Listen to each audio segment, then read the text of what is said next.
PodCastle, episode 715, a special New Year's Eve bonus episode for Friday, December 31st, 2021.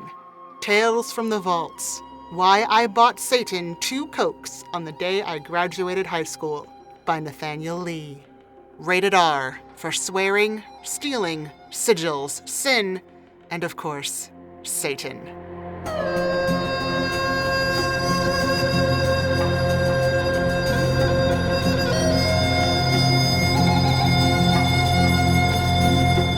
Hello and welcome to PodCastle. I'm your host, Summer Fletcher. This will be my last episode as the official PodCastle host. My graduation, of sorts.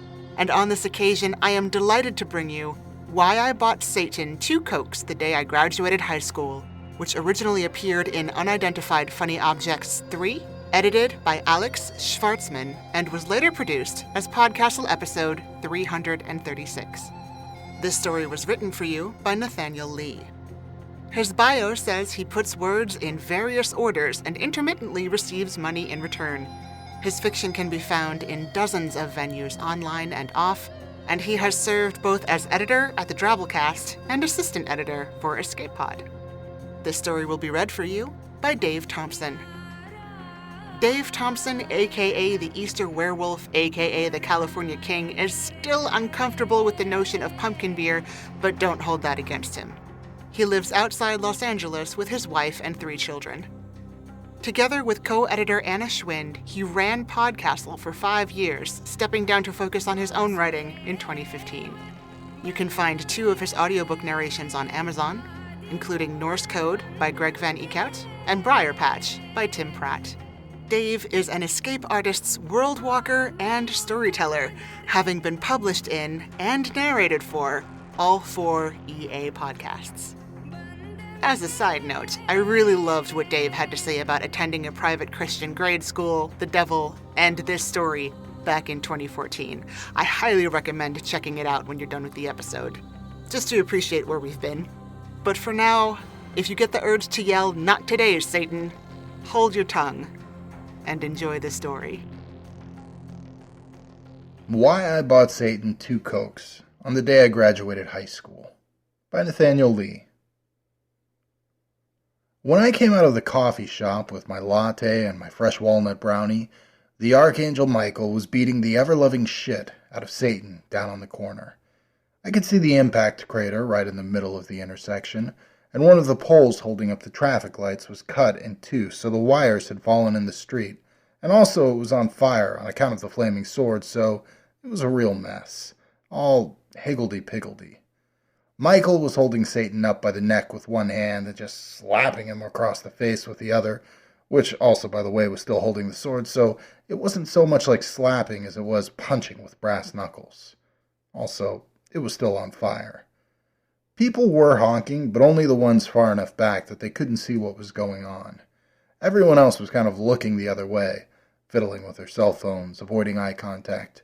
You know, like you do around angels. I figured it was time. "Hey," I said. Michael turned. I lifted the hand with the coffee in it and pointed at Satan, who was pretty beat up by then, missing some teeth and all bruises and stuff. "Not cool," I told Michael. The angel looked down at me with his bronze wings all clanging in the wind. Then he snorted and tossed Satan to the ground and just took off. I stumbled a little and nearly spilled my coffee. Angels got wicked backwash. By then Satan was staggering upright. "You okay, dude?" I asked him. "Could have taken him," Satan said. He spat out a tooth and flared his nostrils. "Didn't need your help." I looked around. Traffic was moving again, just kind of squeezing around the hole and avoiding the sagging lights. If you kick up a fuss about the mess the angels might make, who knows what might happen. People don't complain, and that's all right. "Yeah," I said. "I know. You want some of my brownie?" "No," said Satan. He took half. I try to imagine what people think of me. Okay, I always end up thinking about it a lot anyway, so what I guess I mean is, I try to make it more interesting by really trying to work it out, you know? Like, okay, that's me, right? And I'm this tall, skinny, pale guy with dark hair, and the stuffing is coming out of my jacket around the elbow. And then beside me, there's this basically homeless dude in a long black coat with dusky skin and a goatee. And I wonder if people think, those guys are losers. But then it's not like people don't recognize Satan, because it's actually kind of obvious that his skin is red underneath the dirt. Plus also the tail and the hooves going clip-clop down the sidewalk. So then it's like, whoa, that guy is walking around with the devil. He must be a badass. Except that no one thinks Satan is a badass anymore because he's always getting his ass kicked by angels, especially Michael. And so then I figure they just think, I'm a loser again. Well, it's a puzzler, isn't it? By the time we got to the mini-mart pop stop, Satan was all healed up. Picture of demonic health and stuff. Even looked a little cleaner. I wondered if he had kept dirtying himself up to keep the hobo chic going or something. I mean, he used to be an angel, and those guys can't get dirty. I've never seen one get dirty anyway. Maybe they just don't like it.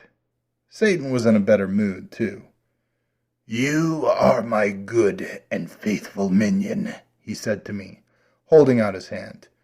Pledge yourself to my service, and I will grant you all the kingdoms of the world. I looked up, and he had a coupon for $1 off a Big Mac.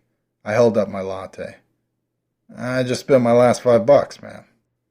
Satan shook the coupon at me. Mortal scum, he said. I shrugged. Okay, maybe I'll get a new job sometime. I took the coupon and put it in my pocket, the one without the hole in it. Together we will rule this world, Satan assured me, patting me on the shoulder and leaving a couple of new scorch marks. Come on, let's get slushies. Satan and me got a system. See, people are real bigoted, and shopkeepers especially, so they know that the Prince of Darkness and Lord of Lies is going to steal all their shit. So Satan goes in first and just lurks the hell out of the place. Shifty eyes and all, glancing up and down all the time. He's boss at it. And while everyone is giving him the stink eye, I can basically pocket whatever the fuck I want and then go buy a pack of gum or a slushie for the look of the thing and leave. Today I stole a couple of 40s and a bunch of Slim Jims and a bottle of cough syrup that turned out to be the wussy new crap. I don't think they even make the alcohol kind anymore, but Satan always asks for some. He's kind of a fogey. I nearly busted out laughing when he actually pulled his coat up along his arm and skulked toward the candy aisle like frickin' Bela Lugosi or some shit. The stiff behind the counter had no idea she was getting made fun of. She was laser focused on that suspicious demon dude. Man, you cannot buy that much funny. It used to be Satan could just get anyone to steal for him. Even solid, upright, pillar of the community types, but that don't work very often anymore. Everyone's got insurance these days. Even most of the juvenile delinquents, which, come on. How are you skipping school with an angel watching over you? You're just going to get your ass busted to pergy for a couple of decades. Idiots. Thinking about that stuff reminded me about my ceremony, though, and I got depressed. Graduation's coming up, I told Satan. He was drinking down the not-at-all buzz-inducing cough syrup because his stupid ass can't admit when he's wrong. Mom's pushing me to start looking, at all the options. Satan belched Robitussin at me. They all suck, he said, waving vaguely at the sky and the ground. I guessed he meant angels. Yeah, but it's mandatory now. Only reason I even get to wait until graduation is because I got grandfathered in or something. I was leaning toward Raziel, the Destroyer, because destroying sounded pretty cool, even though it would definitely turn out to be lame once you actually swore to the guy, I was sure. Angels were never any fun, even when they were doing fun stuff.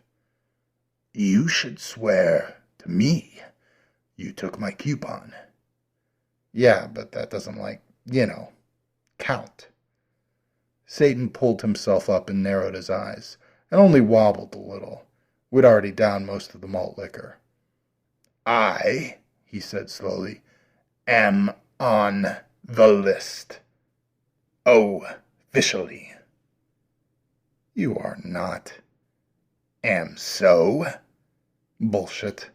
I took a big gulp of my Slurpee and regretted it. Ice cream headache. Big time.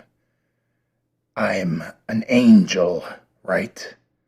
I clenched at my forehead and squinted. Technically, I guess.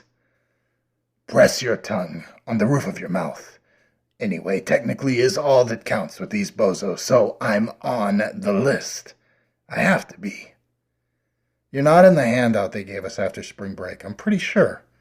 I wish I had my backpack with me. He waved to Talontant. That's not the real list. They can cheat on that one and get away with it because it's just for you monkeys and not for actual people. No offense. Sure. So you're going to do it. You'll swear to me at your choosing? I pretended I couldn't hear the desperation in his voice. I shrugged. I took a swig from my 40 to stall for time.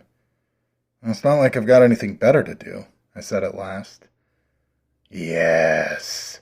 Satan was rubbing his hands like in a cartoon, and I swear on my balls, his eyes actually glowed red. Idle hands, the old reliable. It was a long walk down to the waterfront, but Satan said it was real important. I was looking at the sky a little nervous by then. Mom doesn't like me out late, and obviously she doesn't approve of me hanging around with Satan much, but more than that, I was worried about getting home before curfew. I mean, angels are lame and stupid and assholes, yeah, but dude, you do not want the angel of death catching you breaking curfew. That guy is super creepy, and they say he doesn't fuck around with Purgy, not even for minors. One and done, and into the lake of fire you go. This is the innermost circle, Satan said, fiddling with a rusty old padlock. Heart of pandemonium. The black throne awaits. You say that every time you go to the bathroom. Shut up. Help me with this. We ended up having to go through the broken window and undo the latch from the inside. I gave Satan a boost. He stepped on my head, which really hurts with goat hoofs, by the way. Ah, he said, once we were inside. It was an old warehouse, big and wet, and smelling like mildew took a shit. My realm. Satan had a little sleeping bag and a box with a battery-powered lamp and a camp stove. I nodded and tried to breathe through my mouth. Here, he said, my wings. It was a clothing rack. You know, the kind on wheels, like stolen from a dresser less or something. Hanging on it was what looked like a bundle of sticks glued all over with dead crows. I poked it, and it creaked a little. They don't work right now, said Satan, but I'm getting them fixed. Cool, I said noncommittally. Once they blotted the sun from the sky, disaster and ruin trailed in their wake, and men wailed to see their shadows upon the plains. Oh, I rubbed my finger against my pants. The wings looked even shabbier now. Once we've assembled our army, I will fly at its head, and my wings of darkness will be terrible to look upon, terrible and awful. Then mortal men will know the king of the world. Satan seemed pretty lost in his little dream world. After a little bit, I cleared my throat. Okay, man, well, I've got to go, I pointed. Curfew. He looked crestfallen. I felt bad, but seriously. Lake of fire. I'll catch you tomorrow, okay? I said. Satan waved a feeble claw in dismissal. When I left, he was stroking his crumpled black wings, and I swear he was singing to them, or maybe just to himself. The streets were empty. All the doors were locked, all the windows were shuttered. Fresh lamb's blood daubing every lintel. You know how it is. I kept pretending I could still see a little glimmer of sunlight. Maybe if I convinced myself it wouldn't count against me? Like innocent mind, no mens rea, right? By the time I got to my street, I was out of breath. I stopped at the corner and puffed a few times, but when I realized I couldn't see my shadow on the ground, I sucked it up and pushed myself into a jog again. I saw someone waiting outside my door and freaked. Mom, what are you doing outside? It's gotta be after curfew. fucking creepy-ass angel of death was just staring at me with those black eyes of his. Okay, well, here I am at home. I kind of shuffled around him crabwise. Angel just stared. I'm gonna go inside? No movement. So, bye then. I scooted backwards, but I couldn't move. He was holding the front of my jacket. I didn't even see him move. His hand was so cold it burned, even through the Gore-Tex. Friday, he whispered. Then he was gone. Friday was the ceremony. My choosing ceremony. The fuck did that mean? Man, I hate that guy. Mom was super pissed about me getting home late, but I think she was so happy to see me not Angel of Death that she wasn't maybe as pissed as she might have been. She was still plenty pissed, though, especially because she'd gotten a letter from my guidance counselor that afternoon and had been stewing and waiting for me to get home all day. Turns out they'd noticed that I'd stopped going to class a couple weeks back. Oops. What could I say? It's not like I was going to college or anything. The fuck was the point? So the next day, Thursday, we bundled into the Mommobile and went to meet with Mr. Muesli. I forgot how to spell his real name, and he's a nut and a fruit and flake, so I stick with Mr. Muesli, and it makes him so mad that his little mustache puffs right out like a scared cat. Mr. Muesli's mustache was already pretty fluffed when we got there, though. We're very concerned about your future, Samuel, Mr. Muesli said, the little emblem of his angelic protector, Raphael the healer, glinting at his throat. He folded his hands on his desk. His nails were perfect, rounded squares. His desk was perfectly clean. He had one pen and one pencil lined up on either side of his blotter calendar. Who the fuck even uses pens? Who blots things anymore? We thought you'd like to talk about it. We've been getting some disturbing reports. Do you have an explanation for your recent behavior? I looked at Mom, but she was all thunderclouds on the mountaintop. I don't know, I said. Things went downhill from there. Basic points that I remember. 1. Mr. Muesli wanted me to do well. 2. Everyone wanted me to do well.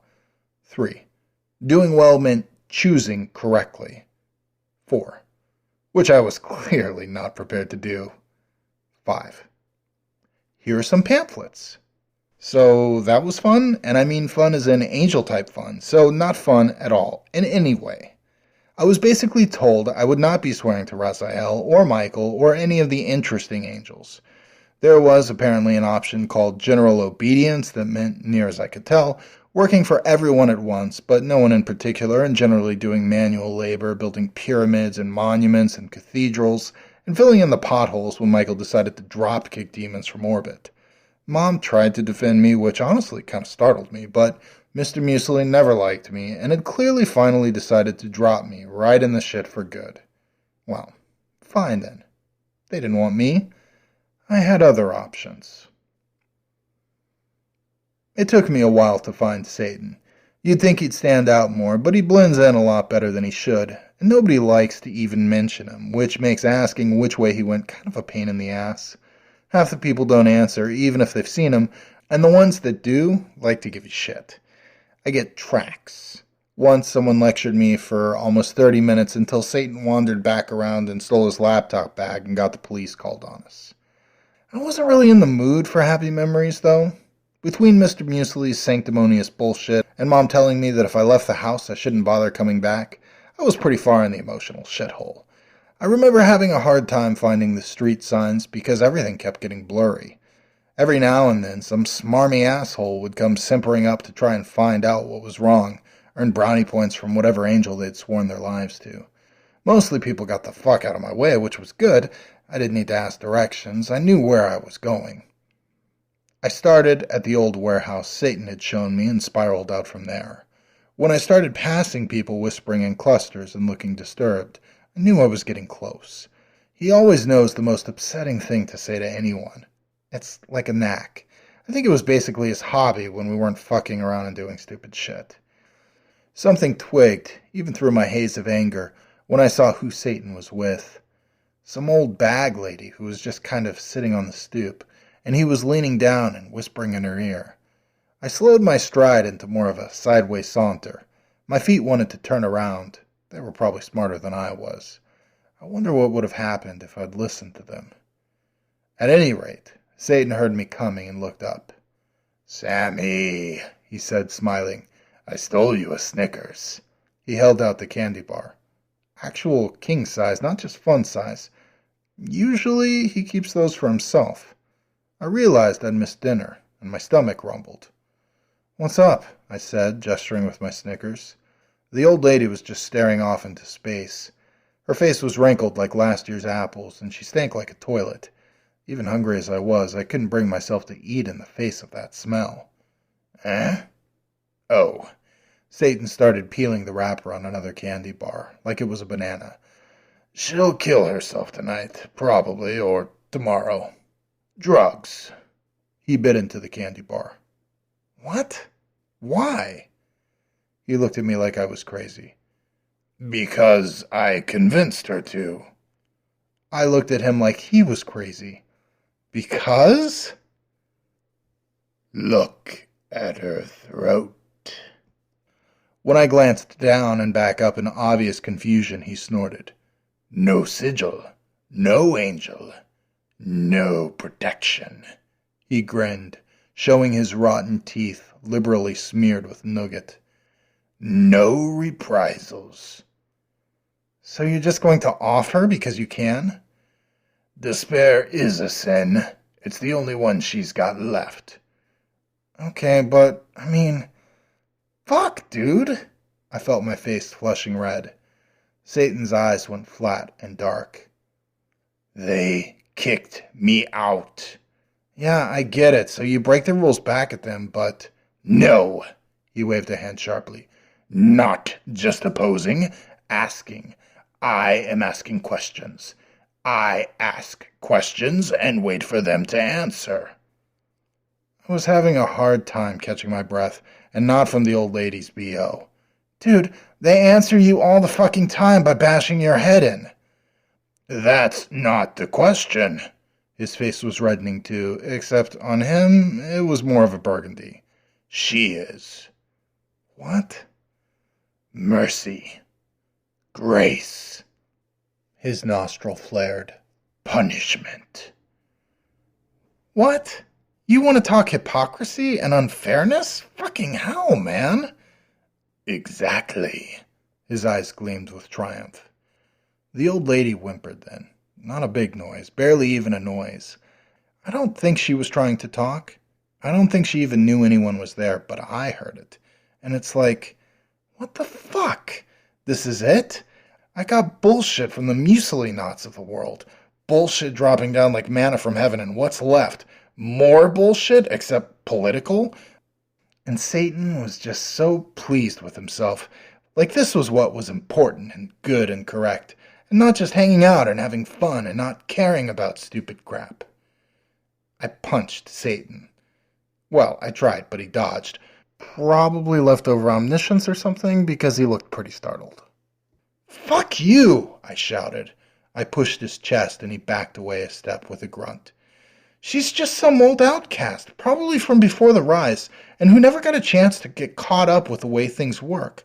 A lot of old folk had it hard then, when the fighting was going on, and no one knew for sure what was happening. My grandpa died in the wars, you know that? You gonna fuck him up if he were here?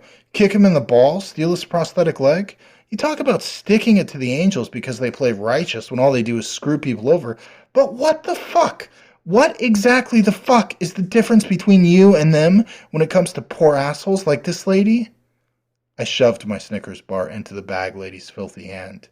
She held it like she was a mannequin in a pose. "Asking questions? How about giving some fucking new answers for a change?"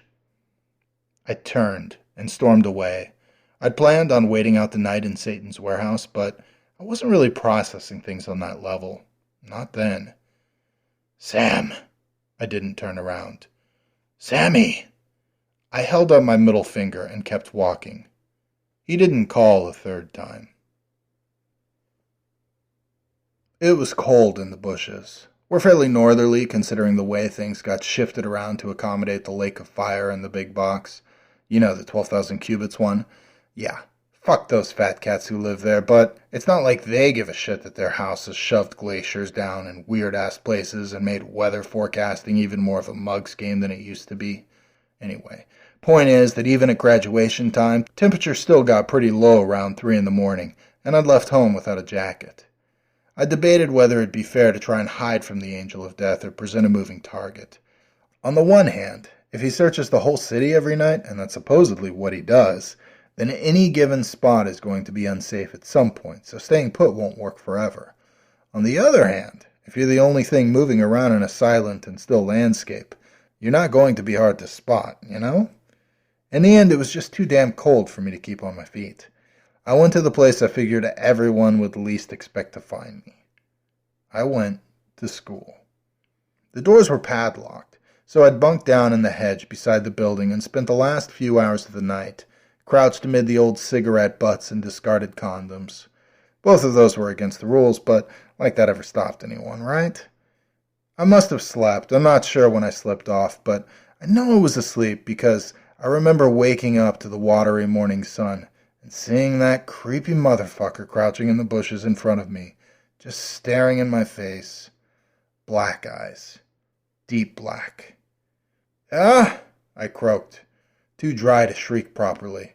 I licked my chapped lips and tried again. "How long have you been there?" No answer. No response. The cold radiating off him made me shiver. "Well, you're too late now. Sun's up. Curfew's over." He might have nodded his head the tiniest fraction of an inch. Might just have been the wind moving his hood. "Man, I don't know why you're bothering with me. I'm going in tomorrow. Later today, I mean. I'll take the stupid oath. I'll do the stupid jobs.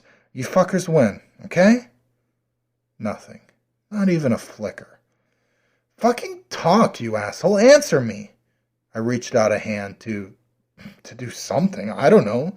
The cold was so intense near his skin that it blistered my fingertips. I think I might have touched him. Not his cloak or anything. Touched an actual angel, which is supposed to kill you. And then I woke up again. It felt like waking up anyway. I was in the bushes. I was cold. The Angel of Death was gone, if he'd ever been there. My hand hurt, but I ignored it. I had a lot of aches after that night, right? Could have been anything. I lurked around the school entrance until the buses started showing up. Cafeteria was open for the free meal kids. I joined in the trudge walk. Technically, I qualified, even if I didn't usually partake. Cold cereal and lukewarm milk and a runty pear. Good. We had classes like normal for the morning. Technically, it was still school, but since all the tests were finished and all the grades assigned, it was basically just a day for tearful farewells and yearbook signings, and cleaning out lockers and all that crap. Everyone kept doing double takes and stammering that they hadn't expected to see me again. It got really annoying, and I wasn't in the most stable mood to begin with. I ended up almost taking Martin's head off when he offered me his yearbook to sign, which I felt kind of bad about. He was a dweeb, but he meant well, and he was mostly harmless. His yearbook looked basically blank from what I saw. I think I made him cry. The other kids left me alone after that at least, but the teacher started watching a lot more closely. I saw a lot of hands go up to touch sigils. Nervous gestures. Was this what it was like to be feared? I'd have said I should enjoy it while it lasted, but there was not a lot to enjoy about it from what I could see. Then came the last bell. Everyone lined up like good little soldiers and trooped to the assembly hall with its stained glass portraits of the archangels. It was time to choose. All the kids who were ready to pledge their lives to the angelic service were lined up in the front rows. Kids go up and swear their oath. The presiding angel seals the compact in fire and hangs the new forged sigil around the youthful neck. Everyone claps and we rinse and repeat for about 3 hours. I'd been attending these things for years. Well, not recent years, but when I was little. I think this year we had Srak, who was about as minor league as angels come. Not even any official purview, just minor angelic functionary. He must have been hiding behind the door when vowels were handed out at creation too, but at least no one would be surprised that they couldn't read the signature on the certificate. They played the usual dreary school hymns, and we all stood up and sat down at least 3 times. I stopped paying attention and just stayed in my seat, no matter how many times my homeroom teacher hissed at me to stand up. When the actual assembly began, my jaw nearly dropped. They were going in order of age, and they'd started with the kindergartners. Not a ton of them, sure, but come on. Those kids are 5, 6 at the oldest. How can they already be swearing their oaths? I watched, shifting as if my seat were slowly being heated from below. I didn't feel hot, though. I felt cold. Really cold now that I thought about it. The seat beside me had been empty when the assembly started. Big surprise there for the demon lover who'd spent the night sleeping in a bush, but I saw something shadowy out of the corner of my right eye. Something maybe like a pale face with ink-black eyes. My right hand was going numb with cold. "I gotta go," I said a little too loudly. Kids from the next row turned around, then quickly turned back to the front. I stood up and pushed my way out of the row of seats, ignoring the protests of the students I was shoving and stepping on. Sadak was droning something in Enochian as I fled up the paper-thin carpet and out the double doors with a bang. Fucking angels, man.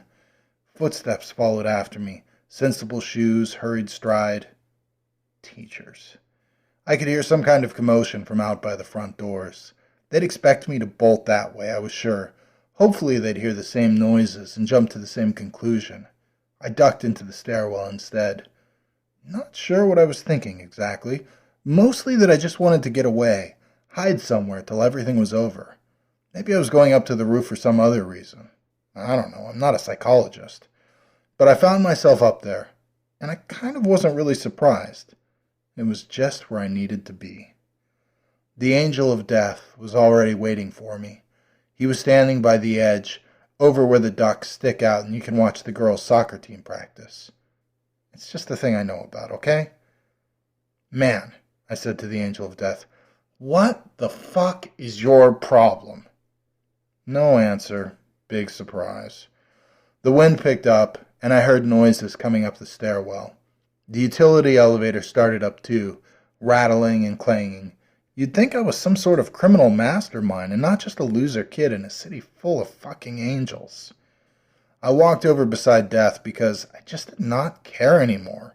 And anyway, he could teleport or whatever angels do, and he clearly wanted to follow me around for whatever fucked up personal reason. He was staring at the field, even though no one was playing soccer, and he didn't react to my presence. At least I didn't have to see his eyes. I looked down. What? Am I supposed to kill myself now? Is that what angel vision tells you is going to happen? I scuffed my shoes and watched a pebble tumble down. Even if I was planning on it, I wouldn't now. Anyway, it probably wouldn't kill me. Break some bones, though, definitely. We watched no one playing soccer for a while. I shook my head. Fuck it. I'm going downstairs. That's what you want, right? I'll say the words and do my work and keep my head down and probably eventually have the mandatory kids and send them to the mandatory schools, just like the rules say. I get it. It's like a Lifetime movie. I'm growing up.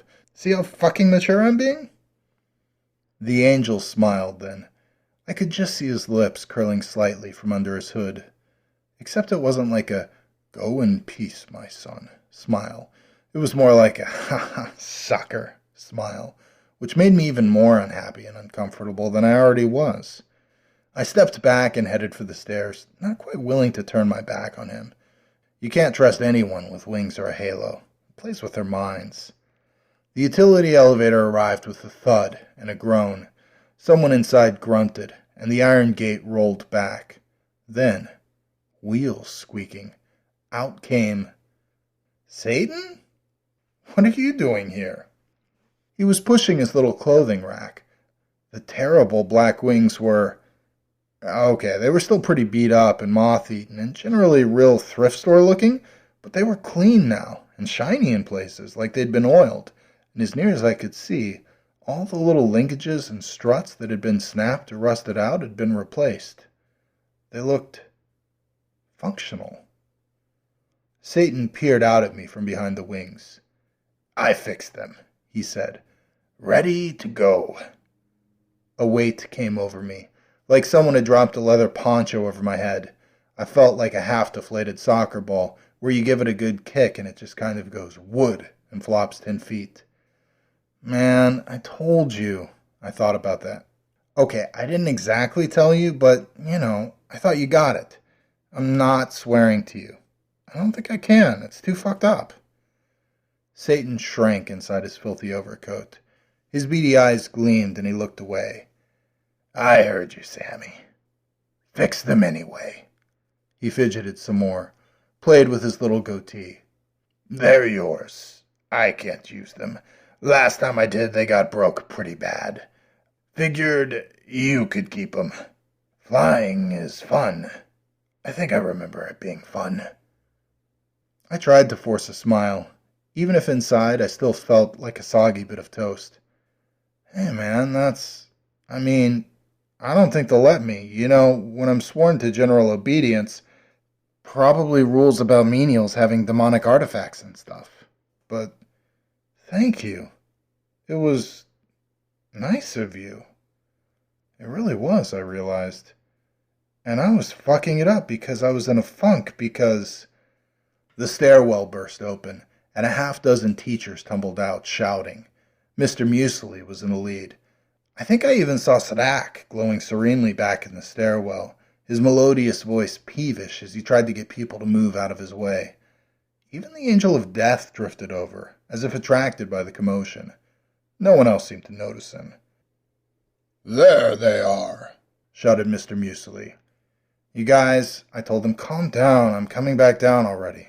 Jeez. Satan glanced up. Blasphemy, he crowed. Owe me a Coke. He punched me in the arm. Ow. Foul demon, Mr. Muesli intoned, brandishing his sigil at Satan, who leaned back, jostling me in the wing rack. He smelled like burnt match heads. Be gone from this holy place and leave our souls in peace. He steps forward, pendant glowing, and Satan hopped back like he got burned. Got him behind me, like you'd say.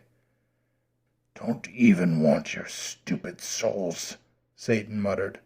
And you, Mr. Muesli rounded on me, still holding the pendant as if it would repel me, which, honestly, it kind of did.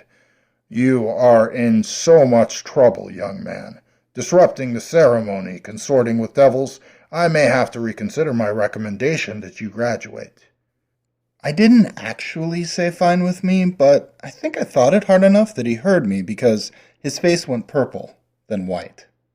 Come with me immediately, Samuel, he said, gesturing sharply. He didn't come grab me, though. I don't know if he was afraid what I'd do, or if he just didn't want to get in smelling distance of Satan. I felt the initial rush of instinctive refusal. Rebelliousness of spirit, they called it. But then I remembered that I wasn't fighting them anymore, that I'd made up my mind to be an adult about everything, even when it sucked. I closed my mouth and glanced around. Mr. Muesli was getting closer to apoplexy every second. Satan looked hangdog. The teachers all had stern faces on, but were mostly enjoying being part of a righteous mob. And the Angel of Death wasn't just smiling anymore, he was grinning, and starting to move forward, slipping through the crowd like a snake through tree branches. And I remembered something. Despair is a sin. No, I said. Mr. Muesli kept looking grouchy. What? No. Fuck this noise. I don't want it. Who says I have to have it? I do. We do. They do. He pointed to Sadak, who had made it to the front of the crowd and was staring down his nose at Satan. Except he wasn't even as tall as Satan, and so was kind of glaring cross-eyed at Satan's right elbow. Well, I don't. I'm not swearing to anyone. I turned around. Satan was watching me closely. Not even you, bro. Satan shook his head. Nah. Dumb idea anyway. Help me on with these. I pointed to the wings. A couple of teachers tried to move forward, but Satan pulled himself upright and bared his fangs.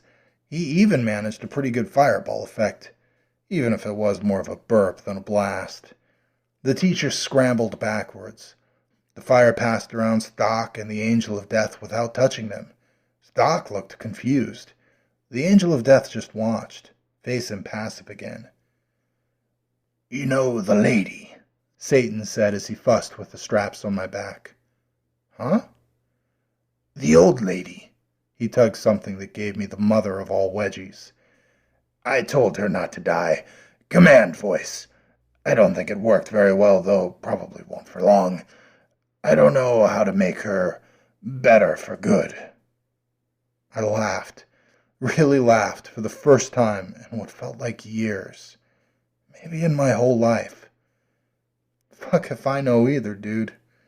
Satan stepped back, and I flexed the wings. They spread out with a sharp sound, like a battle flag snapping in the wind. "Feels cool, dude." I strode to the edge of the roof. Behind us, the flickering remnants of the fireballs were dying down. The teachers were murmuring, working up the courage to tackle the devil again. They were trying to convince Doc to miracle something up, but he was looking dubious. I held out a hand to Satan. "Come on, we'll try to figure something out to help her." My wings started to beat, slowly but building speed. "Your lead." Satan gripped my wrist. It wasn't cold at all. "So, I swear to you now?" "Ugh, God no." "Blasphemy. Owe me 2 cokes." I looked over my shoulder and met the gaze of the Angel of Death. I pointed at him. "Nobody likes you," I told him. No response. "No, really, you're a fucking asshole. Everyone thinks that." He shrugged. "Oh, what can you do, shrug?" "That's the spirit," I said. And then I jumped off the roof to see if I could fly.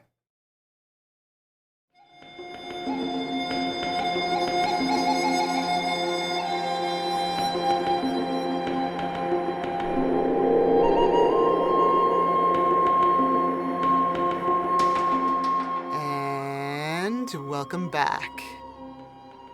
I love it when a story about religion hits that sweet spot between oaths and swearing. Since this is my final episode, I wanted to think a bit about where I've been and where I'm going.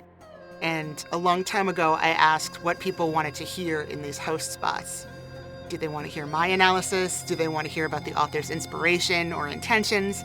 And I finally settled on the goal of saying something just to the left of the story so that people have time to sit with their own thoughts and feelings without me imposing my own. I studied a lot of Al's host spots on Pseudopod and the way he focuses on finding a kernel of hope in the darkness. To the best of my ability, I've tried to focus on moments of choice and all the little interpretations and contexts for how those choices get made. PodCastle and EA at large has provided challenges and support in equal measure, and I truly believe that I'm personally and professionally better equipped after being here. I am so grateful.